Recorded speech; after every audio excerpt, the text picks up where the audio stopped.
नागपूर शहरातील वाडी police station अंतर्गत UOTC कॅम्पमध्ये कर्तव्यावर कार्यरत असलेल्या एका पोलीस कर्मचाऱ्याने स्वतःवर गोळी झाडून जीवन संपवल्याची खळबळजनक घटना समोर आली आहे।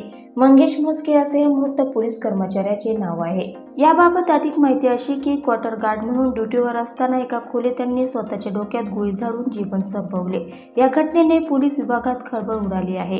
या घटनेची माहिती मिळताच वाडी पोलीस स्टेशनचे वरिष्ठ अधिकारी घटनास्थळी पोहोचले। मनमिळावू स्वभावाच्या मंगेश म्हस्के यांनी टोकाची पाऊल का उचलले या संदर्भात गूढ कायम असून पोलीस तपासात गुंतले आहेत। यापूर्वी पुण्यातील लोणीनगर चौकीत पोलीस कर्मचाऱ्याने कारबॅनमधून स्वतःवर गोळी झाडून जीवन संपवले। भारत दत्ता अस्मार वय 34 असे या पोलीस कर्मचाऱ्याचे नाव आहे। ही घटना ताजी असतानाच आता नागपुरातही पोलीस कर्मचाऱ्याने जीवन संपवल्याचे प्रकरण समोर आले आहे।